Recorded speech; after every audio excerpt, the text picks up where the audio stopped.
Hello everybody, I welcome you all for today's session. In today's session, we will be see the types of classification. We also call them system of classifications. Okay. In last lecture, we studied the 5 kingdom classification and also we completed it. With that, we also studied the classification by Carl Woese. That is, who discovered the 3 domain of classification. On the basis of that, the 6 kingdom classification is derived. Okay? और मैंने उस वक्त में आपको Karl woods के तीनों भी domain और उससे रिलेटेड 6 किंगडम क्लासिफिकेशन कैसे होते हैं वो दोनों को मैंने आपको क्लियर करा के बताया. ठीक है, अब इसके अंदर आप लोगों को कोई प्रॉब्लम नहीं होगा. अगर आता है तो आप मुझे उसके बारे में सवाल या तो क्वेश्चन व्हाट्सएप के ऊपर भेज सकते हो, मैं उसका आपको एक्सप्लेनेशन दे दूंगा. ठीक है, अब हम आगे कंटिन्यू करते हैं. इन क्लासिफिकेशंस के अलावा means 2 kingdom classification, 3 kingdom classification, 4 kingdom classification, 5 kingdom classification and 6 kingdom classification. इनके अलावा there are some other classification. Some workers are worked on that classification system. Actually they work on the various characteristics of the organism, and on the basis of the different type of characteristics, it means that some workers studied only 1 or 2 characters, some workers studied number of characters, some workers studied the similar and dissimilar characteristics, and on the basis of that they find the various type of classifications. In basis के ऊपर, मतलब जो characters होते हैं, ये characters के basis के ऊपर कुछ वर्कर्स ने अलग अलग तरीके के क्लासिफिकेशंस बनाए. ठीक है, तो उसके अंदर से हम ऐसे कुछ क्लासिफिकेशन देखने वाले हैं. In that there are 4 types. उसके अंदर हम लोग 4 टाइप के क्लासिफिकेशन देखने वाले हैं. दैट इज, जिसमें एक क्लासिफिकेशन है आर्टिफिशियल क्लासिफिकेशन,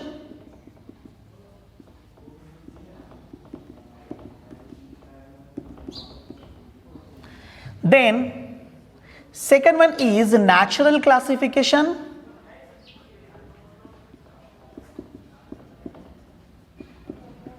इसे नेचुरल सिस्टम ऑफ क्लासिफिकेशन भी कहा जाता, आर्टिफिशियल सिस्टम ऑफ क्लासिफिकेशन भी कहा जाता. After that the third one is an, that is phenetic classification,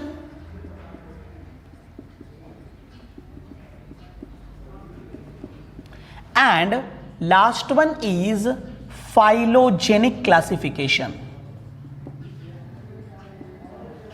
Okay, so these are 4 types of classification system. We will study on the basis of their characters. इनके characteristics के basis के ऊपर हम लोग इनका study करेंगे. अब one by one लेते हैं. In that first is an artificial classification.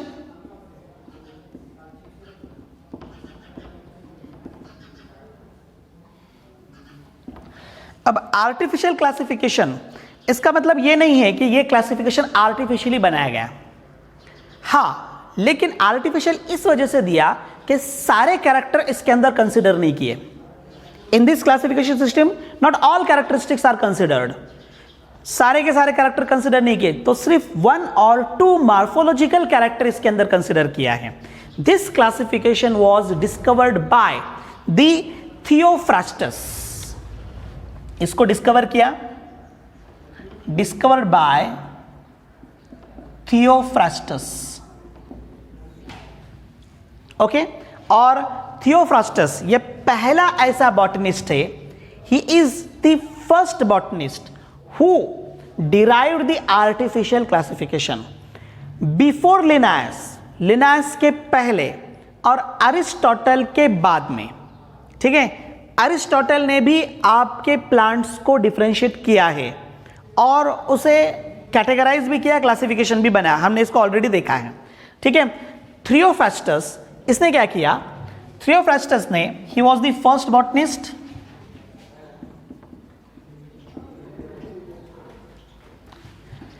इसने क्या किया? इसने 1 और 2 कैरेक्टर्स, ही स्टडीड 1 और 2 कैरेक्टर्स. हर स्पेसिस के सिर्फ 1 या 2 कैरेक्टर के ऊपर इसने क्या किया? काम किया. That character is a morphological character. That is an morphological character. NEET में इस पर सवाल किया, आई थिंक 2016 की फेज 1 की जो एग्जाम हुई थी नीट की, उसके अंदर ये क्वेश्चन किया गया था कि artificial classification is based on, ऐसे क्वेश्चन था और उसमें ऑप्शंस थे, और वो ऑप्शन के अंदर एक ऑप्शन था मॉर्फोलॉजिकल कैरेक्टर्स। तो यहां पर 1 और 2 मॉर्फोलॉजिकल कैरेक्टरिस्टिक्स के बेसिस के ऊपर ये क्लासिफिकेशन डिस्कवर किया गया। ठीक है, तो ये हुआ अबाउट द आर्टिफिशियल क्लासिफिकेशन। हम थियोफ्रास्टस के बारे में अगर सोचेंगे तो थियोफ्रास्टस ने ही क्लासिफाई द प्लांट्स। इसने क्या किया, प्लांट को क्लासिफाई किया 4 ग्रुप के अंदर। अब वो 4 ग्रुप कौन से हैं? अब देखो, हमने ऑलरेडी लिनायस का देखा है। लिनायस ने प्लांट्स को क्लासिफाई किया था 3 ग्रुप के अंदर, और इसने प्लांट्स को क्लासिफाई किया 4 ग्रुप में। In that the first is a grasses, second one is the herbs, third one is shrub, and fourth one is trees. So these are 4 categories of the plants. किस basis के ऊपर? On the basis of habit. किस basis पर किया? On the basis of habit he classified the plant in the 4 categories. तो ये 4 categories आपके सामने हैं। ऑलरेडी ये 3 कैटेगरी के ऊपर अरिस्टोटल ने भी काम किया था और लिनायस ने भी काम किया था, लेकिन ग्रासेस इसको ऐड किया नहीं था एक्चुअली। वैसे अगर हम देखेंगे तो हर्ब्स ये एक्चुअली ग्रासेस ही हैं। हर्ब्स जो है, हर्ब्स के अंदर सारे ग्रासेस आते हैं, लेकिन इसने क्या किया,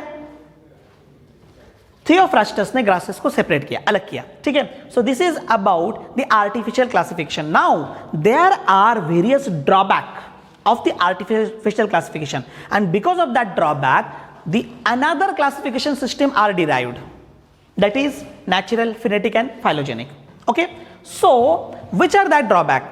हम यहां पर सिर्फ 2 ड्रॉबैक के बारे में देखेंगे। There are 2 drawbacks. On the basis of that, there is another classification system are discovered. कौन कौन से है वो?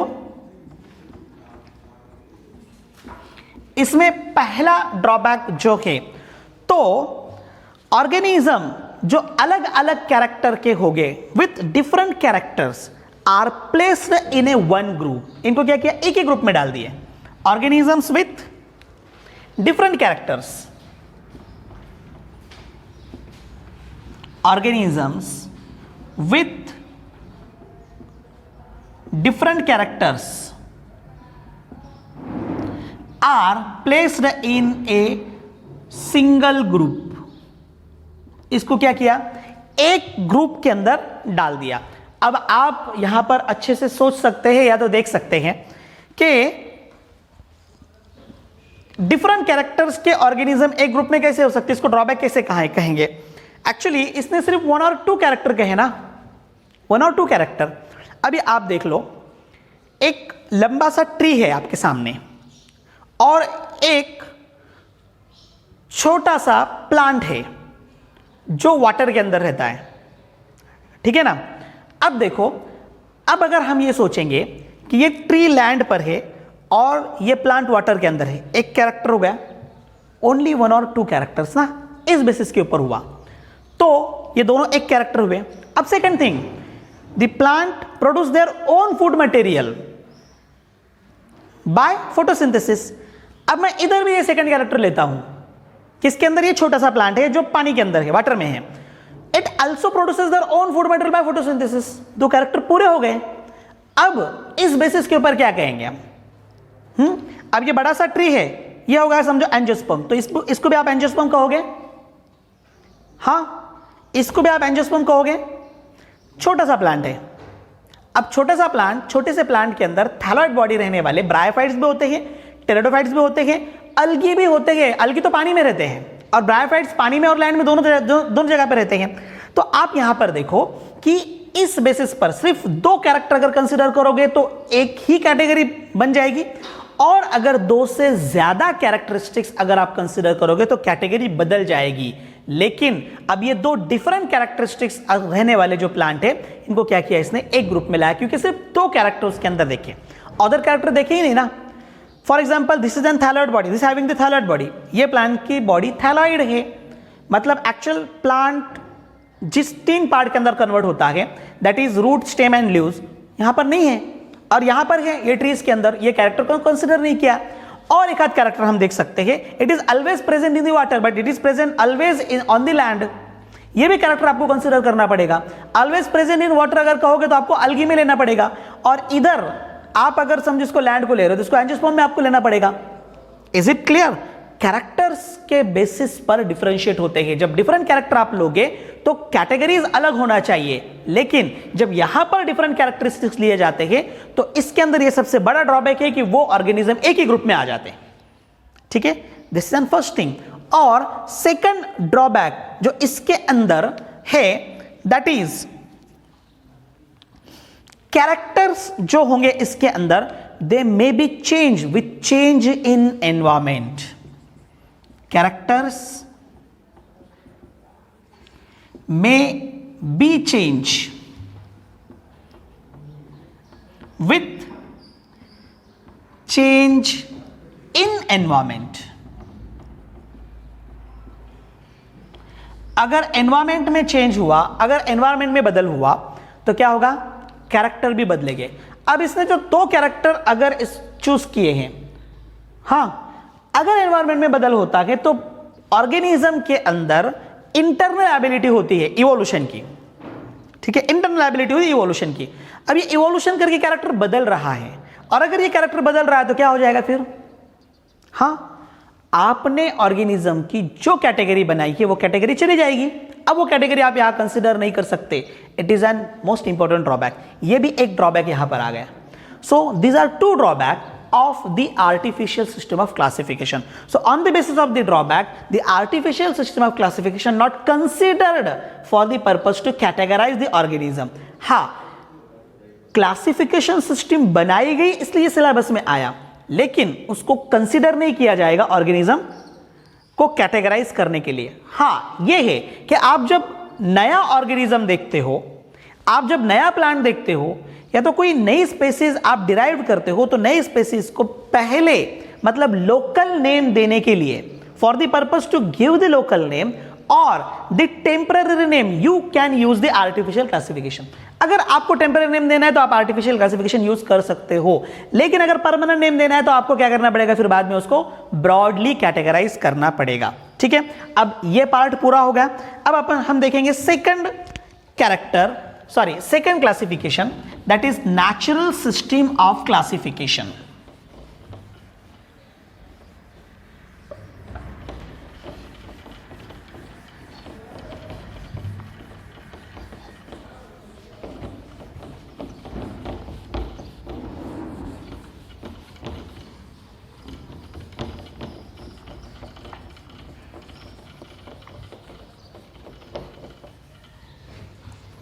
Now second is a natural system of classification.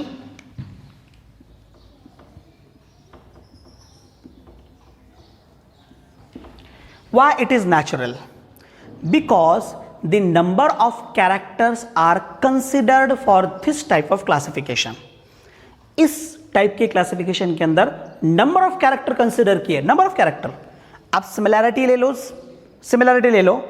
Dissimilarity ले लो, साइटोलॉजिकल कैरेक्टर्स ले लो, मॉलिक्यूलर कैरेक्टरिस्टिक्स ले लो, जेनेटिक कैरेक्टरिस्टिक्स ले लो, इवोल्यूशनरी कैरेक्टरिस्टिक्स ले लो। All characteristics I already given you. ये सब कैरेक्टर मैंने आपको बताया। ये सारे कैरेक्टर्स जब कंसिडर किए जाएंगे तो आप उसे कहोगे नेचुरल सिस्टम ऑफ क्लासिफिकेशन, क्योंकि किसी एक ऑर्गेनिज्म के अंदर एक्सटर्नल कैरेक्टर भी होते हैं और इंटरनल कैरेक्टर भी होते हैं। उसी के अलावा उसके अंदर कुछ कैरेक्टर या फाइलोजेनिक भी होते हैं। What is phylogenic? आपको यहां पर सेपरेट स्टडी करना है, लेकिन फाइलोजेनिक मैं आपको बताऊंगा। आप देखो, कोई बच्चा अगर होता है, कोई बच्चा अगर बर्थ होता है तो उसको देखने के बाद आप यूं कहोगे कि इसकी नाक मां के जैसी है और कलर बाप के जैसा है। बराबर है? सही है? आप इस तरीके से बोलते हो, नॉर्मली आप लोग इस तरीके से बोलते हो। कोई भी अगर बड़ा आदमी, घर का आदमी कोई बच्चे को देखता है ना, तो ये कहता है, वो कभी कलर के बारे में बोलेगा, कभी हेयर्स के बारे में बोलेगा, कभी हाइट के बारे में बोलेगा, अलग अलग तरीके के कैरेक्टर बोलेंगे। मतलब ये कैरेक्टर जोड़े जाते हैं पहले वाले जो कि उसके पेरेंट्स होते हैं उससे जोड़े जाते हैं। अब क्यों जोड़े गए? इस वजह से क्योंकि ये कैरेक्टर इस ऑफस्प्रिंग के अंदर दिख रहे फ्रॉम द पेरेंट, पेरेंट्स से ऑफस्प्रिंग के अंदर ये कैरेक्टर दिख रहे, इसलिए इस तरीके से कहा जा रहा। मतलब हुआ क्या कि पेरेंट्स से ऑफस्प्रिंग के अंदर कैरेक्टर ट्रांसफर हो गए। अब इसके अंदर क्या हुआ, पेरेंट हो गए, ऑफस्प्रिंग है, पेरेंट के अंदर भी कुछ उसके पहले के कैरेक्टर हो गए और उनके पहले जो हमारे ग्रैंड पेरेंट्स हो गए उनके कैरेक्टर उनके अंदर आए होंगे। इसका मतलब क्या होगा, ये कंप्लीट फैमिली ट्री बन गई, कंप्लीट फैमिली ट्री बन गई और जनरेशन टू जनरेशन कैरेक्टर क्या हो रहे हैं, यहां पर ट्रांसफर हो रहे हैं। जब हम इस तरीके से कैरेक्टर्स को कंसीडर करते हैं और इस तरीके से स्टडी करते हैं तो इसे कहते हैं phylogenetic, evolutionary, generation to generation character क्या हो गए, ट्रांसफर होकर आए हैं। तो इसे भी नेचुरल सिस्टम में आपको लेना पड़ेगा, आपको इसे कंसीडर करना पड़ेगा नेचुरल सिस्टम के अंदर। तो ये जो नेचुरल सिस्टम ऑफ क्लासिफिकेशन है, अब मैंने यहां लिखा नहीं है लेकिन आपको पूरा बता दिया उसके बारे में। तो natural system of classification is discovered by, किसने, it is by Bentham and Hooker. ठीक है, बेंथम एंड हुकर ने पहला क्लासिफिकेशन सीड का किया था, सॉरी प्लांट का क्लासिफिकेशन किया था on the basis of seed. ठीक है, तो मैं यूं कहूंगा classification of seed plants Bentham and Hooker ने किया था और ये जो क्लासिफिकेशन है उसके 3 वॉल्यूम के बुक के अंदर उसने मेंशन किया था। तो उस पर से हम लोग उसको स्टडी कर लेते हैं। तो वो 3 वॉल्यूम बुक कौन सा है, तो that is in Genera Plantarum. He mention that classification in Genera Plantarum. ये क्वेश्चन आपको नेचुरल सिस्टम ऑफ क्लासिफिकेशन के इस बुक के ऊपर अब तक एम्स में भी क्वेश्चन पूछा गया है, AIPMT में पूछा गया था और नीट के अंदर भी पूछा गया है, इंपॉर्टेंट है। तो बेंथम एंड हुकर ये नाम भी जरूरी है, इंपॉर्टेंट है, नेचुरल सिस्टम के साथ में बेंथम एंड हुकर को जोड़ना जरूरी है और जेनेरा प्लांटारम जिसके अंदर इसकी इंफॉर्मेशन प्रेजेंट है। तो इस इंफॉर्मेशन के बेसिस के ऊपर हम लोग क्या कर सकते हैं, नेचुरल क्लासिफिकेशन हम लोग कर सकते हैं। ठीक है, कंसीडर क्या किया, he consider the various characters, various characters ने कंसीडर किया। तो नंबर ऑफ कैरेक्टर्स हम यहां लेंगे, नंबर ऑफ कैरेक्टर। पहले इसमें क्या किया हमने, सिर्फ 1 या 2 कैरेक्टर लिए, अब यहां पर क्या करेंगे, नंबर ऑफ कैरेक्टर्स। अब ये नंबर ऑफ कैरेक्टर के अंदर सिमिलैरिटीज हो सकती है, नेचुरल रिलेशनशिप अमंग ऑर्गेनिज्म हो सकता है, सिमिलैरिटीज, उसके बाद natural relationship among the organisms.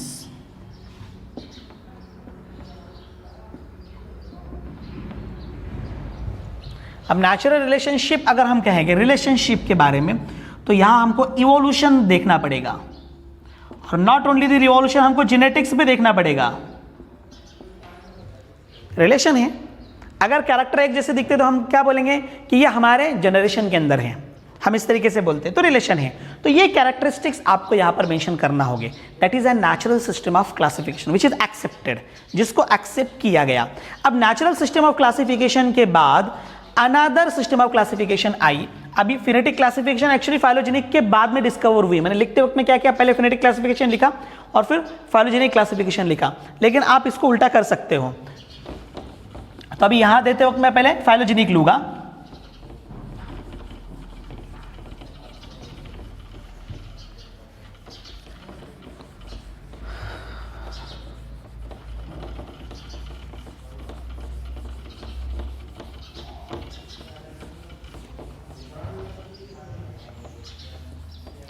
Actually NCERT के अंदर ये पॉइंट्स कंसिडर नहीं किए इस चैप्टर के अंदर, लेकिन क्वेश्चन पूछे गए हैं। अगर हमारा पहला चैप्टर होता लिविंग वर्ल्ड तो हमको ये सब लेना पड़ता था। तो ठीक है, चलो अभी इसके अंदर हम लोग ले रहे हैं इसको। Third one that is phylogenic classification.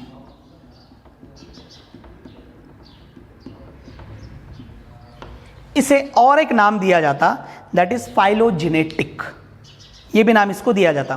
Phylogenetic classification किसने डेवलप किया, मैंने पहले आपको बताया। Phylogenic classification is based on, क्या कंसिडर किया जाता है इसमें?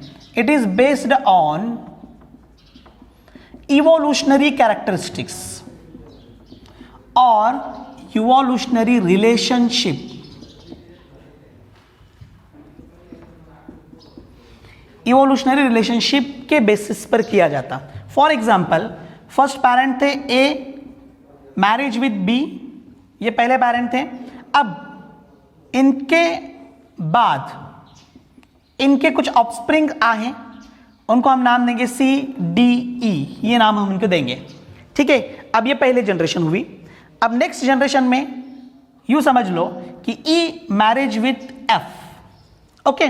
तो ई ने एफ से मैरिज करने के बाद तो इनके कुछ ऑफस्प्रिंग्स बने यहां पर। अब इनके ऑफस्प्रिंग के अंदर एच आई जे, हम ये ऑफस्प्रिंग लेते हैं, ठीक है। Maybe see marriage with के, ऐसे भी होगा। अगर सी ने के से मैरिज किया और इसके बाद में ऑफस्प्रिंग आएंगे, फिर वो कौन से आएंगे? एल एम, ठीक है ना। अब ये भी सेकंड जनरेशन, ये भी फर्स्ट जनरेशन, ये भी सेकंड जनरेशन, ऐसे थर्ड जनरेशन आएंगे। अब इसमें होगा क्या कि इसके अंदर समझो एक कैरेक्टर था, समझो एक्स कैरेक्टर इसमें था, तो एक्स कैरेक्टर आप इधर भी देख सकते हो ई के अंदर, okay. You can see that x character in H also. You can see that X character in L also. Why? Because the character transmit from the first generation or the from parents to their offspring. ये character क्या हो रहा है? Transmit हो रहे हैं genetic level की वजह से या तो जेनेटिक मटेरियल की वजह से। अब यहां पर हम क्या करेंगे, ये जो कैरेक्टर इसके अंदर आए हैं, तो ये कैरेक्टर के बेसिस के ऊपर हम इसका रिलेशन इनसे निकालेंगे। अब इसमें एक्स कैरेक्टर प्रेजेंट है, इसमें भी एक्स कैरेक्टर प्रेजेंट है, हालांकि दो अलग अलग पेरेंट्स से हैं, ये पेरेंट अलग है और ये पेरेंट अलग है, लेकिन इनके पेरेंट के जो ग्रैंड पेरेंट्स थे तो वो पेरेंट्स सेम थे, तो इस वजह से ये कैरेक्टर हमको ट्रांसफर होते हुए दिख रहे हैं। तो यहाँ एच के अंदर जो कैरेक्टर दिख रहा है वो आपको एल में भी दिखेगा। तो इस बेसिस पर आप क्या करोगे, ये दोनों के अंदर रिलेशन बनाओगे। एक्चुअली दोनों के पेरेंट अलग है, लेकिन both having the relation. Why they having the relation? Because they having the similar characters, उनके अंदर कैरेक्टर सिमिलर है। तो इस बेसिस पर आप ये कहोगे कि बोथ आर द सिबलिंग्स। आप इनको सिबलिंग कहोगे या तो आप इनको ब्रदर्स कहोगे, ठीक है। ये दोनों ब्रदर्स है। एक्चुअली सिबलिंग जो है तो क्लोज रिलेटिव रहते, ये सिबलिंग रहेंगे। तो यहां पर ये कैरेक्टर की वजह से आप क्या कर रहे हैं, इनके अंदर रिलेशनशिप बना रहे हो। तो इस रिलेशनशिप के बेसिस के ऊपर आप ऑर्गेनिजम्स को क्या करोगे, क्लासिफाई करोगे। तो सिमिलर रिलेशनशिप एक कैटेगरी में आएंगे, डिफरेंट रिलेशनशिप डिफरेंट कैटेगरी के अंदर चले जाएंगे। That is N phylogenetic classification. हम इसे फाइलोजेनेटिक क्लासिफिकेशन कहते हैं। किसने इसको डिस्कवर किया?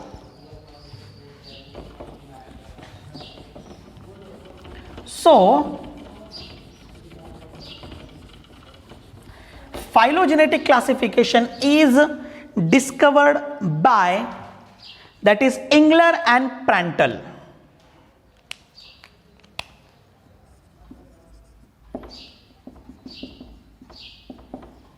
Engler and Prandtl, okay. अब ये जो इंगलर और प्रैंटल है, जिसने इस तरीके का क्लासिफिकेशन एक स्पेसिफिक बुक में दिया। अब उस बुक का नाम था that is Die Naturlichen. ये थोड़ा सा हार्ड नेम है,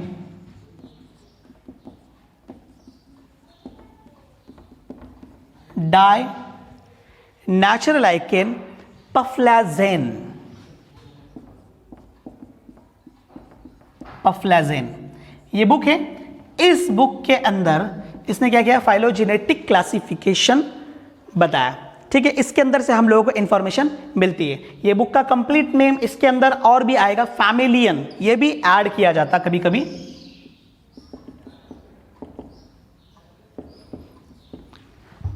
ये भी इसमें ऐड किया जाता। तो ये कंप्लीट नेम हुआ बुक का।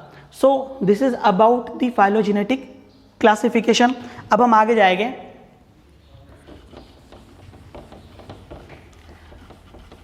एंगलर और प्रैंटल के नाम पर फाइलोजेनेटिक क्लासिफिकेशन है, लेकिन और दो लोग हैं जिनके ऊपर फाइलोजेनेटिक क्लासिफिकेशन है, लेकिन that phylogenetic classification is a modern classification. तो वो जो मॉडर्न क्लासिफिकेशन है वो हचिंसन एंड तख्ताजन, एम्स के अंदर क्वेश्चन किया गया था। हचिंसन एंड तख्ताजन, इनके नाम पर मॉडर्न फाइलोजेनेटिक क्लासिफिकेशन है। मॉडर्न फाइलोजेनेटिक क्लासिफिकेशन, ठीक है। Now last one is a phenetic classification.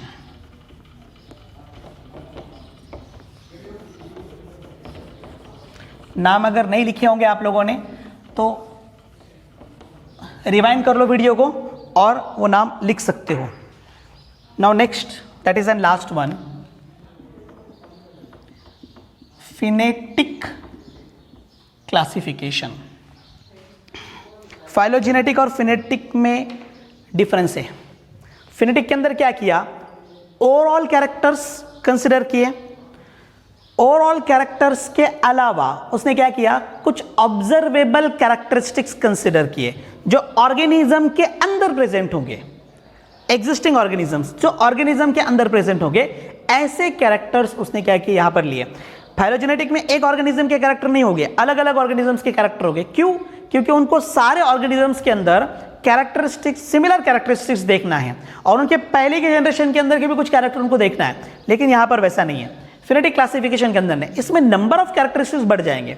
इसको न्यूमेरिकल क्लासिफिकेशन भी कभी कभी कहा जाता, ठीक है। फाइलोजेनेटिक क्लासिफिकेशन को, सॉरी फिनेटिक क्लासिफिकेशन को number of characteristics, sorry numerical classification भी कहा जाता, कभी कभी इसको और अनदर नेम, क्योंकि बहुत सारे ओवरऑल कैरेक्टर्स इसके अंदर क्या किए इन्होंने यूज किए for the purpose of their classification. तो इसको डिस्कवर किया था, it is discovered by sir Julian Huxley.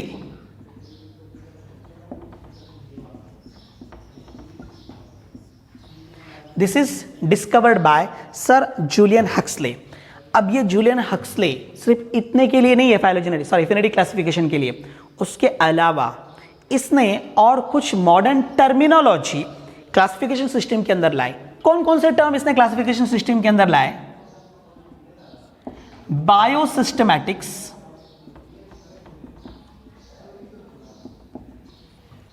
एक term population systematic,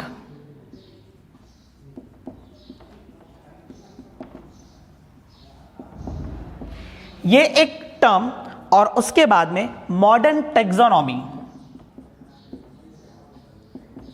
modern taxonomy. सो ये अलग अलग टर्म जो है, तो ये जूलियन हक्सले के नाम पर है, जिसने इसको क्लासिफिकेशन सिस्टम के अंदर ऐड किया। इवन ऑल्सो न्यू सिस्टमैटिक ये भी है, न्यू सिस्टमैटिक्स, ठीक है।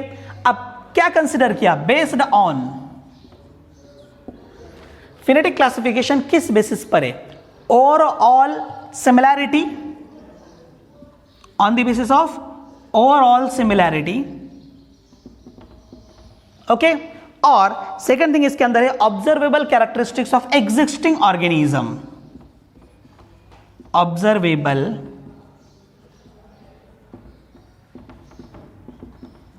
characteristics of existing organism।